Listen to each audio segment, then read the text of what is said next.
Hello hi ನಮಸ್ತೆ friends, ಬನ್ನಿ ಇವತ್ತಿನ ವಿಡಿಯೋನಲ್ಲಿ ಚಿರೋಟಿ ರವೆಯಿಂದ ಪಡ್ಡನ್ನು ಹೇಗೆ ಮಾಡೋದು ಅಂತ ತೋರಿಸ್ತಾ ಇದ್ದೀನಿ. ಇದಕ್ಕೆ ಬೇಕಾಗಿರುವಂಥ ಇಂಗ್ರೀಡಿಯೆಂಟ್ಸ್ ಮೇನ್ ಬಂದುಬಿಟ್ಟು ಮಜ್ಜಿಗೆ, ಅಂದರೆ ಹುಳಿ ಮಜ್ಜಿಗೆ. ರಾತ್ರಿ ಉಳಿದಿರುವಂಥ ಮಜ್ಜಿಗೆ ಏನಾದರೂ ಇತ್ತು ಅಂತಂದರೆ ಆ ಮಜ್ಜಿಗೆಗೆ ಈ ರವೆಯನ್ನು ಕಲಿಸ್ಬಿಟ್ಟು ನಾವು ಈಸಿಯಾಗಿ ಮತ್ತು ಹೆಲ್ದಿಯಾಗಿ ಇರುವಂಥ ಒಂದು ಇನ್ಸ್ಟಂಟಾಗಿ ಮಾಡ್ಕೊಳ್ಳೋವಂಥ ರೆಸಿಪಿಯನ್ನು ನಾನು ನಿಮ್ಮ ಜೊತೆ ಇವತ್ತು ಶೇರ್ ಮಾಡ್ತಾ ಇದ್ದೀನಿ. ಇನ್ನು ಯಾರೆಲ್ಲ ನನ್ನ ಚಾನಲ್ಗೆ ಸಬ್ಸ್ಕ್ರೈಬ್ ಮಾಡ್ಕೊಂಡಿಲ್ಲೋ ದಯವಿಟ್ಟು ಸಬ್ಸ್ಕ್ರೈಬ್ ಮಾಡ್ಕೊಳ್ಳಿ ಅಂತ ಕೇಳ್ಕೊಳ್ತೀನಿ.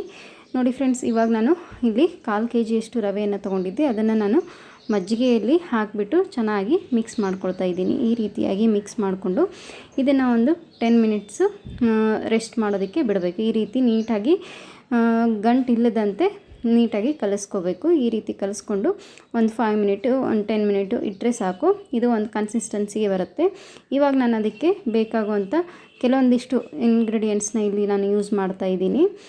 ಟೇಸ್ಟ್ ಪರ್ಪೋಸು ಹಾಗೆ ಕೂಡ ನೀವು ಯೂಸ್ ಮಾಡ್ಕೋಬೋದು. ನಾನು ಟೇಸ್ಟ್ಗಾಗಿ ಮತ್ತು ಹೆಲ್ದಿಗಾಗಿ ಅಂತೇಳ್ಬಿಟ್ಟು ಕೆಲವೊಂದಿಷ್ಟು ಇಂಗ್ರೀಡಿಯೆಂಟ್ಸ್ನ ಇಲ್ಲಿ ಯೂಸ್ ಮಾಡ್ಕೊಳ್ತಾ ಇದ್ದೀನಿ. ಇಲ್ಲಿ ನಾನು ಹಸಿಕಾಯಿ ಚಟ್ನಿ, ಅದಕ್ಕೆ ಎಲ್ಲ ಪುದೀನ, ಕೊತ್ತಂಬರಿ, ಅಲ್ಲ, ಬೆಳ್ಳುಳ್ಳಿ, ಜೀರಿಗೆ ಎಲ್ಲದನ್ನು, ಕರಿಬೇವು ಎಲ್ಲದೂ ಹಾಕಿ ಚಟ್ನಿಯನ್ನು ಮಾಡಿ ಇಟ್ಕೊಂಡಿದ್ದೆ. ಆ ಚಟ್ನಿಯನ್ನು ಹಾಕಿ ಮಿಕ್ಸ್ ಮಾಡ್ಕೊಂಡಿದ್ದೀನಿ ಸ್ವಲ್ಪ ಖಾರಕ್ಕೆ, ಟೇಸ್ಟ್ಗೆ ಅಂತೇಳ್ಬಿಟ್ಟು. ಇಲ್ಲಿ ನಾನು ಮೀಡಿಯಮ್ ಸೈಜ್ ಕ್ಯಾರೆಟು ಮತ್ತು ಮೀಡಿಯಮ್ ಸೈಜ್ ಈರುಳ್ಳಿಯನ್ನು ಚಿಕ್ಕದಾಗಿ ಕಟ್ ಮಾಡಿ ತುರಿದು ಇಟ್ಕೊಂಡಿದ್ದೆ. ಅದನ್ನು ಕೂಡ ಇಲ್ಲಿ ನಾನು ಆ್ಯಡ್ ಮಾಡ್ಕೊಳ್ತಾ ಇದ್ದೀನಿ. ಟೇಸ್ಟ್ ಕೂಡ ಚೆನ್ನಾಗಿರುತ್ತೆ, ಹಾಗೆ ಮಕ್ಕಳಿಗೆ ಹೆಲ್ದಿ ಫುಡ್ ಆಗಿ ಕೂಡ ಇರುತ್ತೆ ಅಂತೇಳ್ಬಿಟ್ಟು ಇದರಲ್ಲಿ ನಾನು ಇವೆಲ್ಲವನ್ನು ಕೂಡ ಮಿಕ್ಸ್ ಮಾಡ್ಕೊಳ್ತಾ ಇದ್ದೀನಿ.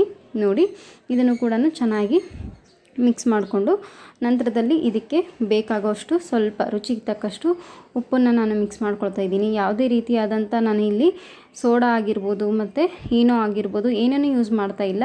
ಕೇವಲ ಮಜ್ಜಿಗೆ ಮತ್ತು ರವೆ ಮತ್ತು ಉಪ್ಪನ್ನು ಹಾಕಿಬಿಟ್ಟು ಮಾಡಿದರೂ ಕೂಡ ಪರವಾಗಿಲ್ಲ. ಬಟ್ ನಾನಿಲ್ಲಿ ಟೇಸ್ಟ್ಗೋಸ್ಕರ ಇವೆಲ್ಲವನ್ನು ಆ್ಯಡ್ ಮಾಡ್ಕೊಳ್ತಾ ಇದ್ದೀನಿ, ಚೆನ್ನಾಗಿರುತ್ತೆ ಅಂಥೇಳಿ. ಹಾಗೆ ಸ್ವಲ್ಪ ಒಗ್ಗರಣೆಯನ್ನು ಕೊಟ್ಕೊಳ್ತಾ ಇದ್ದೀನಿ. ಇದಕ್ಕೆ ನಾನು ಜೀರಿಗೆ, ಸಾಸಿವೆ ಮತ್ತು ಕರಿಬೇವು, ಕೊತ್ತಂಬರಿ ಮತ್ತು ಸ್ವಲ್ಪ ಉದ್ದಿನ ಬೇಳೆಯನ್ನು ಕೂಡ ಹಾಕ್ಕೊಂಡ್ಬಿಟ್ಟು ಅದನ್ನು ನಾನು ಇಲ್ಲಿ ಆ್ಯಡ್ ಮಾಡ್ಕೊಳ್ತಾ ಇದ್ದೀನಿ. ಇದು ಕೂಡ ತುಂಬ ಚೆನ್ನಾಗಿರುತ್ತೆ ಅಂತ ಹೇಳ್ಬಿಟ್ಟು ಆ ಒಗ್ಗರಣೆಯನ್ನು ಈ ಹಿಟ್ಟಿಗೆ ಹಾಕ್ಕೊಂಡ್ಬಿಟ್ಟು ಮಿಕ್ಸ್ ಮಾಡಿ ಇಟ್ಕೊಳ್ತಾ ಇದ್ದೀನಿ.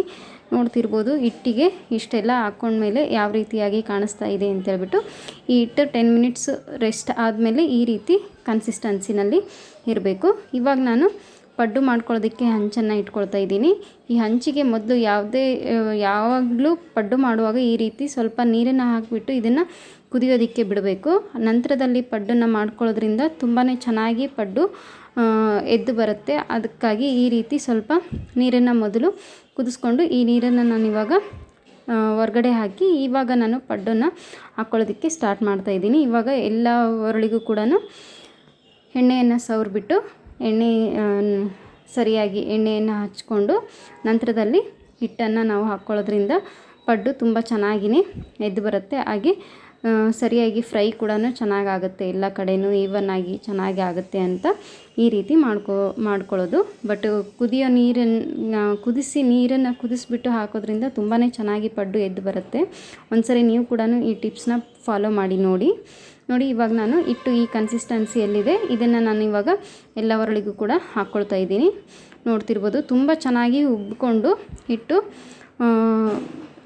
ಪಡ್ಡು ಕೂಡ ತುಂಬ ಸಾಫ್ಟಾಗಿ ಮತ್ತು ಮೇಲ್ಗಡೆ ಕ್ರಿಸ್ಪಿಯಾಗಿ ಒಳಗಡೆ ಸಾಫ್ಟಾಗಿ ಬರುತ್ತೆ. ನೋಡಿ ಯಾವ ರೀತಿಯಾಗಿ ಬರ್ತಾ ಇರುತ್ತೆ ಅಂಥೇಳಿ. ಇದ್ರ ಮೇಲೆ ನೀವು ಯಾವುದಾದ್ರೂ ಒಂದು ಲಿಡ್ಡನ್ನು ಕ್ಲೋಸ್ ಮಾಡಿದಷ್ಟು ಇನ್ನೂ ಚೆನ್ನಾಗಿ ಫ್ರೈ ಆಗುತ್ತೆ, ಚೆನ್ನಾಗಿ ಇದು ಬರುತ್ತೆ. ಹಾಗೆ ಸ್ವಲ್ಪ ಇದನ್ನು ಮೀಡಿಯಮ್ ಫ್ಲೇಮಲ್ಲಿ ನಾವು ಬೇಯಿಸ್ಕೋಬೇಕಾಗುತ್ತೆ. ಮೀಡಿಯಮ್ ಫ್ಲೇಮಿಂದ ಬೇಯಿಸಿದರೆ ತುಂಬಾ ಚೆನ್ನಾಗಿ ಉಬ್ಬಿಬಿಟ್ಟು ಬರುತ್ತೆ. ಮತ್ತು ಮೇಲೆ ಲಿಡ್ಡನ್ನು ಕ್ಲೋಸ್ ಮಾಡಿದರೂ ಕೂಡ ತುಂಬ ಚೆನ್ನಾಗಿರುತ್ತೆ. ನನಗೆ ನೆನಪಾಗಿರಲಿಲ್ಲ, ಹಾಗೆಯೇ ನಾನು ಪಡ್ಡು ಹಾಕಿಬಿಟ್ಟಿದ್ದೆ. ನಂತರದಲ್ಲಿ ನೆನಪಾಯಿತು, ಆವಾಗ ನಾನು ಒಂದು ಲಿಡ್ಡನ್ನು ಈ ರೀತಿಯಾಗಿ ಕ್ಲೋಸ್ ಮಾಡಿದೆ. ನನ್ನ ಹತ್ರ ಪಡ್ಡು ಮೇಲೆ ಹಾಕುವಂಥ ಲಿಡ್ ಇರಲಿಲ್ಲ. ಈ ನಿಮಗೆ ತೋರಿಸೋದಕ್ಕೋಸ್ಕರ ಅಂತ ಹೇಳ್ಬಿಟ್ಟು ಕುಕ್ಕರ್ ಮುಚ್ಚಳವನ್ನೇ ನಾನು ಹಾಕಿಬಿಟ್ಟು ತೋರಿಸಿದೆ. ಸೊ ಈ ರೀತಿ ಮಾಡ್ಕೊಳ್ಳೋದ್ರಿಂದ ಪಡ್ಡು ನೋಡಿ ಎಷ್ಟು ಚೆನ್ನಾಗಿ ಬಂದಿದೆ ಅಂಥೇಳ್ಬಿಟ್ಟು. ನೋಡಿ, ಇಲ್ಲಿ ನಾನು ಪೂರ್ತಿ ಬಿಸಿ ಬಿಸಿ ಆಗಿದೆ. ಈಗ ಚಟ್ನಿ ಜೊತೆಗೆ ನಾನು ಸರ್ವ್ ಮಾಡ್ತಾಯಿದ್ದೀನಿ. ಕಾಯಿ ಚಟ್ನಿ ಮಾಡ್ಕೊಂಡಿದ್ದೆ ನಾನು ಇಲ್ಲಿ. ಆ ರೆಸಿಪಿ ನಿಮ್ಗೆಲ್ರಿಗೂ ಕೂಡ ಗೊತ್ತಿರುತ್ತೆ ಅಂಥೇಳಿ ಇಲ್ಲಿ ಶೇರ್ ಮಾಡ್ತಾಯಿಲ್ಲ. ಬಟ್ ತುಂಬಾ ಚೆನ್ನಾಗಿತ್ತು, ಟೇಸ್ಟ್ ಕೂಡ ಅಷ್ಟೇ ಸೂಪರ್ ಆಗಿರುತ್ತೆ. ನೀವು ಕೂಡ ಟ್ರೈ ಮಾಡಿ ನೋಡಿ. Thanks for watching. Bye bye.